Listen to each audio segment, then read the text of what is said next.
안녕하십니까. 여의도 24시입니다. 오늘은 이준석 신당에 대해서 얘기해 보겠습니다. 공천 맛집을 꿈꾸는 이준석 신당에 대해서 얘기를 하겠습니다.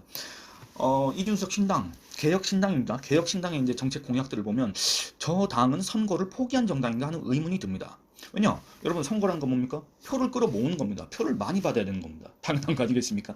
그런데 저 당의 공약을 보면은 표를 받기가 어렵지 않을까 이런 우려가 든다. 그렇지 않습니까?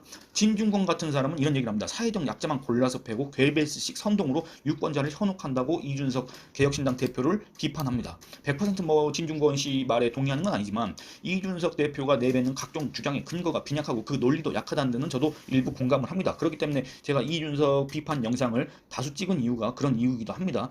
근데 원체 이제 그가 쏟아내는 말이 많고 말이 많은데 그리고 원체 뭔가 확신에 차서 얘기를 하기 때문에 사람들이 의심을 하지 않지만 사실 그의 말을 자세히 뜯어보면 정말 이 논리적 확점도 많고 그 근거도 너무나도 빈약하다 이런 거를 너무 자주 느낍니다. 그런데 그 검증 작업에 시간이 들지 않습니까? 그가 말하는 그 주장의 진위, 그 주장의 타당성 일일이 확인하지 못합니다.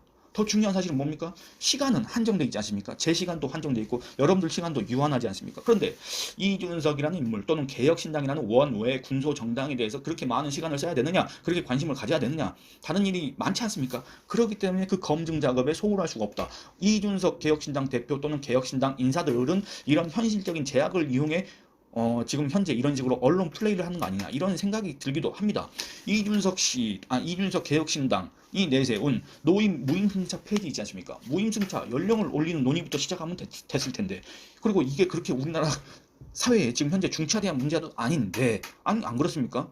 그런데 그게 지금 정치 개혁을 하겠다는 뭐 하여튼 개혁을 하겠다는 당이 이 세대 분열을 일으키면서까지 문제 제기를 할 수준의 문제가 사회적 현안 아주 급선무가 아닌데 왜 그거를 1호 공약으로 내세웠을까? 여러분들 그거 다 어떤 의도인지 어떤 배경에서 나온 건지 알지 않습니까? 저출생이 문제고 고령화가 문제고 그에 따른 사회 붕괴 이런 거에 대해서 걱정을 했다면 그거에 대한 대안을 내놓는 게 당연할 텐데 그게 아니라 겨우 노인 무임 승차 그거를 할 경우에 개혁신당 이준석 대표가 얘기한 그 방안대로 할 경우에는 비용이 더 들다고 하지 않습니까? 사회적 편익보다 손실이 더 크다고 하지 않습니까? 그런데 그거를 굳이? 그리고 또 있습니다. 지역적 차별이 있다고 지금 강조를 하고 있지 않습니까? 그러니까 서울이나 수도권 또는 지하철이 운행하는 대도시 노인들만 혜택을 본다. 저기 소외된 노인들이 많다. 그 사람들한테는 이거 역차별을 당하고 있는 거 아니냐 이런 주장을 했지 않습니까? 여러분들 근데 이런 교통복지 이런 거는 국가 소관이 아니라 지자체 소관입니다. 지자체나 또는 그 출연기관 교통공사의 목 아니겠습니까?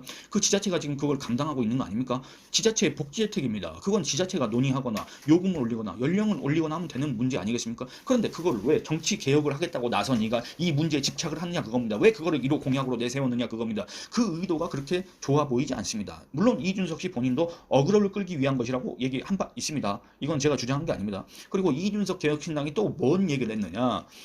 여성 군필자 뭐 이거 얘기 있지 않습니까? 경찰, 소방, 교정직 등에 이렇게 지원하려는 여성도 군필자여야 한다. 그런 것들을 법제화하겠다. 이런 주장을 했습니다. 여성 표가 떨어지는 주장 아니겠습니까? 원래 뭐 이준석이라는 정치인에게는 여성 지지층이라는 게 사실상 없었으므로 굳이 얘기할 필요는 없지만 굳이 이 위헌이란 판정 여러분들 군 가산점 제도도 이미 2000년에 위헌이란 판정을 받았지 않습니까? 그 뒤에도 계속 위헌 판정을 받았지 않습니까?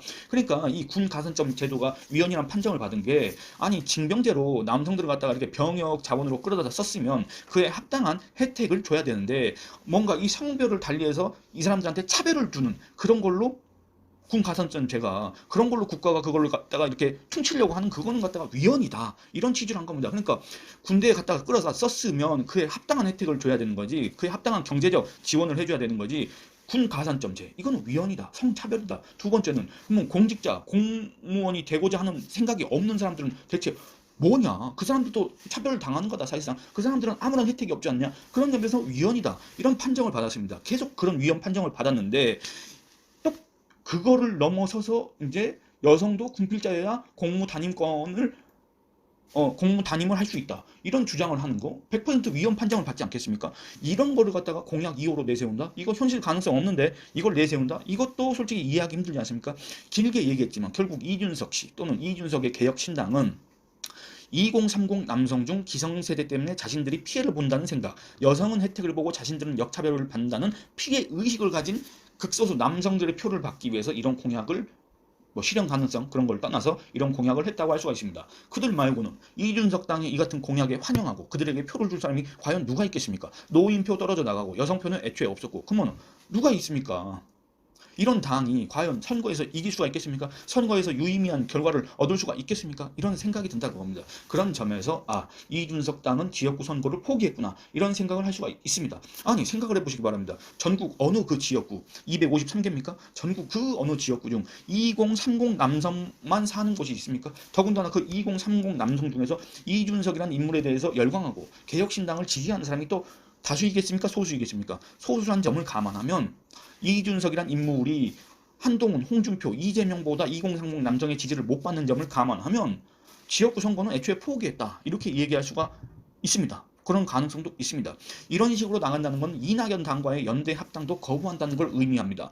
한마디로 이준석 당, 개혁신당이 비례 전문점으로 가겠다는 의지를 연이어 밝히고 있는 셈입니다. 이준석 씨가 지금 지역구를 밝히지 않는 것도 이와 같은 의미가 아닐까 이런 생각도 들게 합니다. 이낙연 당과의 연대를 거부한다? 그럼 대안은 뭡니까? 공천 맛집이 되겠다는 겁니다. 공천 맛집은 과연 무엇인가?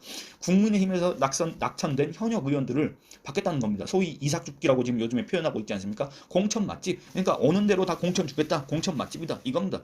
실제로 그런 기대를 이준석 대표를 비롯한 개혁신당 인사들이 공개적으로 밝히기도 했지 않습니까? 그런데 여러분들 국민의힘 의석의 3분의 2가 영남권입니다. 물갈이는 당연히 영남권에서 이루어질 수밖에 없습니다. 특히 텃밭이라고 불리는 대구 경북에서 그 비율이 높을 수밖에 없습니다. 이준석 당이 기대하는 국민의힘 낙천자가 발생할 가능성이 높은 지역이 바로 대구 경북입니다. 그래서 이준석 대표가 맨날 대구 경북을 얘기했던 거 바로 이런 이유 아니겠습니까? 그런데 이낙연 당과 연대 또는 합당을 할 경우 대구 경북 낙천자들이 갈 수가 있겠습니까?